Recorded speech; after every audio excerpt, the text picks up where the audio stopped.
I am Carter. This is my channel, LoudCast. I kind of thought I should make a podcast because I talk everyone I know's ears off with crazy news that I find out about, like politics and school related stuff and tech and gaming. I always like to talk about that stuff, and no one really wants to hear me.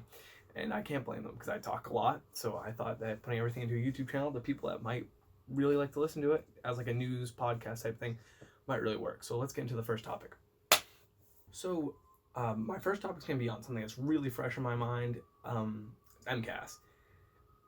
Basically, that's Massachusetts standardized test, so I should say this is more like a standardized test topic, and tests in general. So I've heard a few people complain about the standardized test. While I thought it was easy, I could see why some people wouldn't. For math, I have an alright head for number skills. I'm not doing great in math this year, but I do like math for the most part. And then ELA, I feel like our teachers really prepared us well. And so I felt like I had to address. So I'd heard a few people say that you should just get rid of testing in general, as the whole police station goes by in the background. I've heard some people say that you should just get rid of testing in general. And I think that's woefully ignorant to say, because although I know it's not everyone that thinks that, or even a majority that thinks that, it's something that I think people think of and go, wow, why don't we do that? And I just kind of want to address that. So if you look at it, we could get through high school without being tested once. There's no need for it. We don't need to be tested in high school. But when you go to college, or I shouldn't say there's no need for it, but there's no immediate need for it. Go to college, you're being prepared directly for the job or profession you're going into. So if you're gonna go as an aeronautics engineer, you need to know how to make that plane so it doesn't crash. Like, that's something that's gonna directly affect people's lives that you need to know how to work with. And so high school and middle school and even elementary school at points, they test you to prepare you for what's going to come, because in life you're going to be tested. There's going to be, if you work at like some factory or something, you're going to be stress tested with how much you can make at once. Or if you work at a restaurant, same thing, how much you can put out and how many people you can wait or cook for.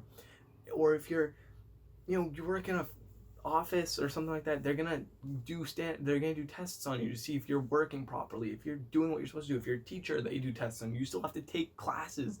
It's crazy, but it's what the realistic thing that happens in life is. It's just that tests are part of our life, and that you need to be tested to see that you're doing your job and doing what you're supposed to be doing right, and that you're learning from your mistakes as you go along. I think that's why tests are important. I think that if high school teachers can teach us how to and prepare us properly, I think that it really would help us for the rest of our life. And I think that's why tests are really important to us. And I don't think standardized tests are a perfect fit.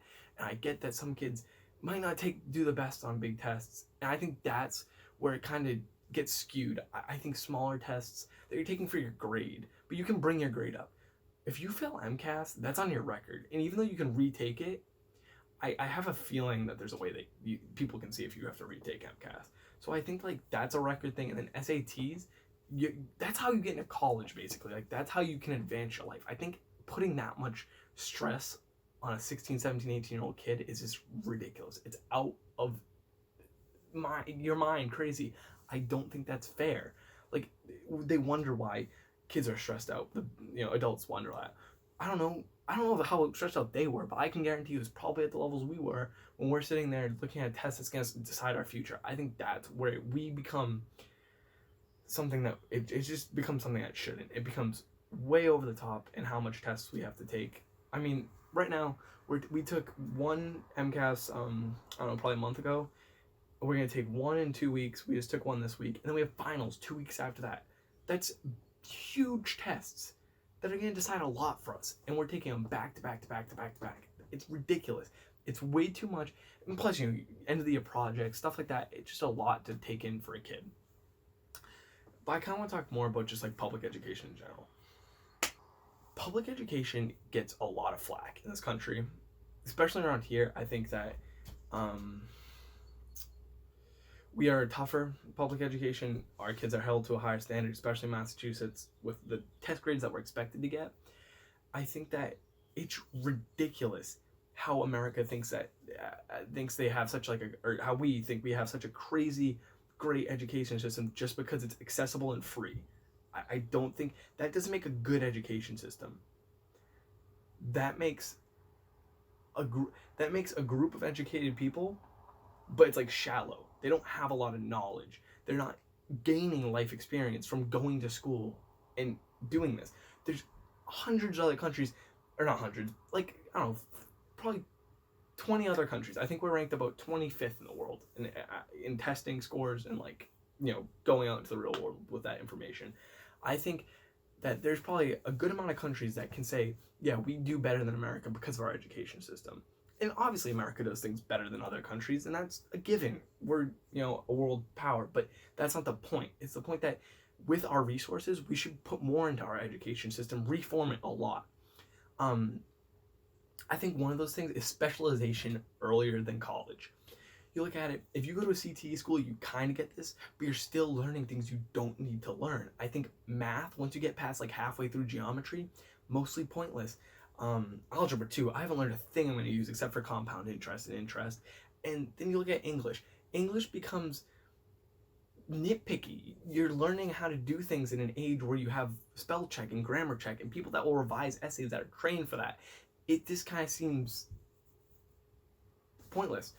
And then you have things like science, and science, you should be able to specialize what science you want to take. I'm not going to do anything with biology, but if you're going to be a nurse, biology is something you need to know. It's stupid that I'm learning biology when it's not what I want to do. And it's stupid that someone that's never used something with chemistry has to do something with chemistry, or something that people that get stuck in an elective like computer science that don't want to do something with computer science get stuck in that elective.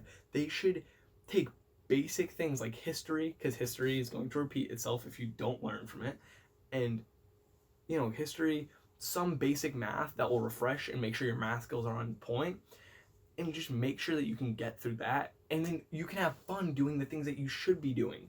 Like, I want to do computer science. I want to take so many computer science classes and get a deep knowledge. We get a wide ocean of knowledge, but it's 1 inch deep. Places like in Europe get a chasm of knowledge, but it goes down for miles. And that's what we need. We need people that specialize, and we need people that can create, like, I don't know, that can really just see what they want to do in their life and go for it. And I know, like, don't give that option to a 5-year-old, but I feel like probably 50% of high school students, when you go into high school, have some type of idea what they want to do in college. Like, I think that that's something important. Like, if you want to specialize, you should be able to do that. And I just think that's a little rant. Probably uneducated or ignorant, but that's kind of just my rant. Next topic. Alrighty. Get into the lighter stuff. I love tech. I love talking about tech. I love tech news. No one cares about tech, so I like to talk about it, and no one really wants to hear it. Huge in the news. I don't know how many of you know about it, but Huawei, a huge phone manufacturer out of China, runs a great line of devices from the P series, P20 series. They basically are who sets the bar, and then everyone kind of gets to it, and then they set the next bar. But the thing is, their phones aren't accessible in America, really, because they're from China, and also they have weird restrictions on certain markets. Well, now, completely done. I don't see how they're going to operate outside China, because recently our president and our government have been getting in a trade war with China, and we have recently announced that they're on a list where you can't supply software, data, anything to them. So basically, Google, who runs Android, has had to shut them off of their operating system, which, if you're not going to run any good operating system, no one's going to use your phone. It's not going to work. And no matter how much hardware they can put into their phones isn't going to make up for that, using a either hacked version of Android that they're going to have to put on all their phones. And they're not going to get security. They're not going to get an app store. They're going to be basically dead in the water with their phones. So it's really sad to see, because they're the second leading manufacturer of phones in the world, behind Samsung and right ahead of Apple. Mostly European sales and almost all Chinese and Asian sales. But they're huge in the Asian market. It's going to leave a very big power gap that Apple, Samsung, LG, Google will fill. Thank you guys so much for coming and watching the first episode. If you stayed through the whole thing, leave a comment below, subscribe, like, tell me what your thoughts are in the comment section below, and